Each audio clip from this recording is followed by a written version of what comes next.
ગુજરાતની પોલીસ ગુનેગારોને હવે કેવી રીતે પકડે છે અને ચાલાક ચતુર ગુનેગારો સમજતા હોય છે કે ગુનો કર્યા પછી તે પોલીસની ઝપટે નહીં ચડે, પરંતુ અમદાવાદમાં એક વ્યક્તિ ગુનો આચર્યા પછી મહારાષ્ટ્ર ભાગી જાય છે અને અમદાવાદની પોલીસ તેની વિગતો પણ નીકાળે છે અને તેના પર 30થી 35 ગુના મહારાષ્ટ્રમાં નોંધાયેલા હતા. ગુજરાતની પોલીસ ગુનેગારોને હવે કેવી રીતે પકડી રહી છે અને આ જ મામલે ડીજીપી વિકાસ શાહે પણ શું વાત કરી છે તેને લઈને વાત કરવી છે. વૈષ્ણવજન તો તેને કહીએ જે પીડ પરાઈ જાનાને રે.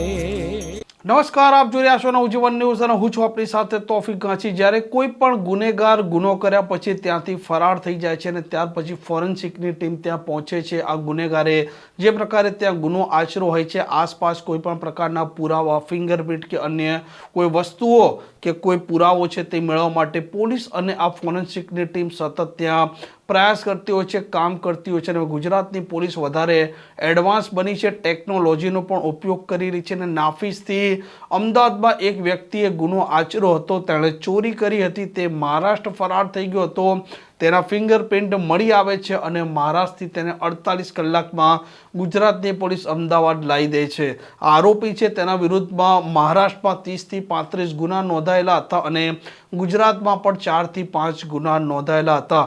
કોઈ ગુનેગાર છે તે ગુનેગાર ગુનો આચરે છે, પરંતુ તે કોઈને કોઈ બાબતની એવી કોઈ ભૂલ કરે છે અને તે જ ભૂલથી આ ગુજરાતની પોલીસ છે તે આરોપીનું પગેરું શોધી નાખે છે. અને નાફીસને લઈને આ રાજ્યના જે ડીજીપી છે વિકાસ શાહે તેમનું એક નિવેદન સામે આવ્યું છે.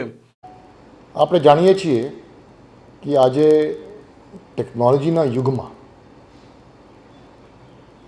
પોલીસની કામગીરી પણ ટેકનોલોજી યુક્ત હોય અને ટેકનોલોજીનો મહત્તમ ઉપયોગ થાય અને ટેકનોલોજીના મહત્તમ ઉપયોગથી પોલીસની જે કાર્યશૈલી છે, જે કાર્યપ્રણાલી છે, એ વધુ પરિણામલક્ષી બને તે અંગે ગુજરાત પોલીસ હંમેશા તત્પર હોય છે.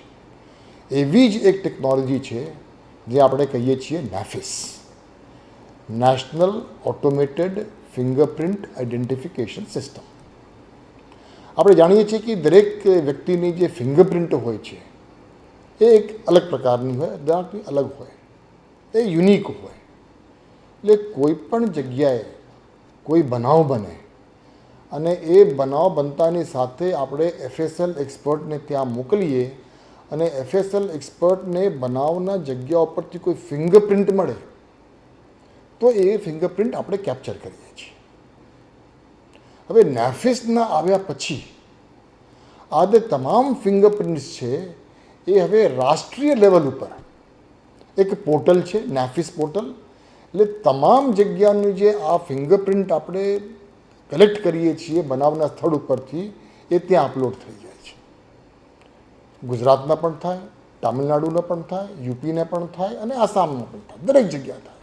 એટલે આજે આશરે 1.25 કરોડ જેવા ડેટા નાફીસમાં છે.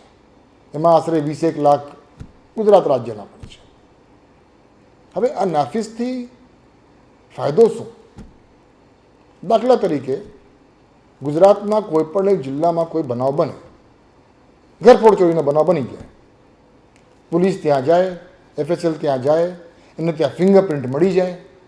એટલે એ ફિંગરપ્રિન્ટ એ અપલોડ કરે નાફીસના પોર્ટલ ઉપર. હવે જ્યારે નાફીસના પોર્ટલ ઉપર અપલોડ થાય તો અગાઉ જે અપલોડ થયેલા ફિંગરપ્રિન્ટ્સ છે એ પૈકી કોઈ પણ એક ફિંગરપ્રિન્ટ સાથે મેચ થઈ જાય તો આપણે આ ગુના ડિટેક્ટ થઈ જાય છે. ગુનાઓ બન્યા હોય ગુજરાતમાં, આરોપી હોય મહારાષ્ટ્રના અથવા MPના અથવા દિલ્હીના, ચોરી કરીને ભાગી ગયા હોય પાછા, પણ ફિંગરપ્રિન્ટ અહીંયા રહી ગયા. એટલે ફિંગરપ્રિન્ટ ઉપરથી આપણે ડિટેક્ટ કરીએ છીએ. ફક્ત ચાલુ વર્ષમાં ગુજરાત રાજ્યમાં આશરે 80થી વધુ ગુનાઓ આ ફિંગરપ્રિન્ટના માધ્યમથી, નાફીસના માધ્યમથી ડિટેક્ટ કરવામાં આપણને સફળતા મળી છે. અને કેમ કે અમુક વખતે આરોપીઓ અન્ય રાજ્યના હોય એટલે અન્ય રાજ્યના અધિકારીઓ સાથે આ બાબતે સંકલન પણ કરવાની હોય છે. તાજેતરમાં અમદાવાદ શહેરમાં એક બનાવ બન્યો, એમાં ફિંગરપ્રિન્ટ મેચ થઈ ગયા, પણ આરોપી હતા મહારાષ્ટ્રના. એટલે તાત્કાલિક પછી મહારાષ્ટ્ર પોલીસને આ બાબતે સંપર્ક કરવામાં આવ્યો અને ઇન્ટરસ્ટેટ કોઓર્ડિનેશન અને કોઓપરેશનના કારણે 48 કલાકની અંદર આ આરોપી પકડાઈ ગયા અને ગુજરાતથી આપણે મહારાષ્ટ્રથી ગુજરાતને લઈ પણ આવ્યા. આ વ્યક્તિ વિરુદ્ધ, આ આરોપી વિરુદ્ધ મહારાષ્ટ્રમાં ઓછામાં ઓછા 30થી 35 ગુનાઓ દાખલ થયેલા હતા અને એના પરથી અમદાવાદ શહેરના 4થી 5 ગુનાઓ દાખલ જે થયા હતા એ ડિટેક્ટ થયા છે. એટલે નેફિસના ટેકનોલોજીના માધ્યમથી, આ ઉપયોગથી, આ પ્રકારના ફિંગરપ્રિન્ટના માધ્યમથી આપણે ગુનાઓ ડિટેક્ટ કરવામાં આપણને ખૂબ મોટી સફળતા પણ મળી છે અને એને એક એવિડન્શિયરી વેલ્યુ પણ છે. કોર્ટમાં એની એક એવિડન્સ પણ હોય છે. એટલે એવિડન્શિયરી વેલ્યુના કારણે આવા પ્રકારના ગુનેગારોના કન્વિક્શન પણ થાય છે.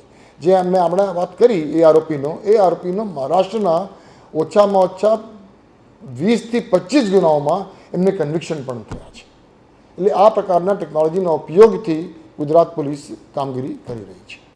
જે પ્રકારે આ નાફી સોફ્ટવેર છે તેમાં ગુજરાતના 22 લાખ ગુનેગારો છે તેમનો ડેટા, તેમની ફિંગરપ્રિન્ટ છે તે તેમાં સમાયેલી છે અને આ દેશના 1 કરોડ અને 20 લાખના ગુનેગારો છે તેમનો ડેટા પણ તેમાં સમાયેલો છે. કોઈ પણ ગુનેગાર જ્યારે ગુનો આચરે છે અને ફોરેન્સિકવાળા તેના ફિંગરપ્રિન્ટ ત્યાંથી મેળવે છે તે પછી આ પોલીસ છે, આ પોલીસ આ નાફીસમાં તેના ફિંગરપ્રિન્ટ મેચ કરવાનો પ્રયાસ કરે છે અને જો મેચ થઈ જાય તો આ ગુનેગાર છે, આ ગુનેગારનો પૂરેપૂરો ડેટા ગુજરાતની પોલીસના પાસે આવી જતો હોય છે. ગુનેગારો હંમેશા પોતાની જાતને હોશિયાર, ચાલાક સમજતા હોય છે, પરંતુ ક્યાંક એવી એક ભૂલ કરી દે છે જે તેને જેલના સળિયાના પાછળ ધકેલી દેતા હોય છે. આ પ્રકારના સમાચાર, પ્રકારના અહેવાલ માટે નવજીવન ન્યૂઝને ચેનલ જોવાનું ને સબસ્ક્રાઇબ કરવાનું ભૂલતા નહીં. નમસ્કાર. વૈષ્ણવજન તો તેને કહીએ જે પીડ પર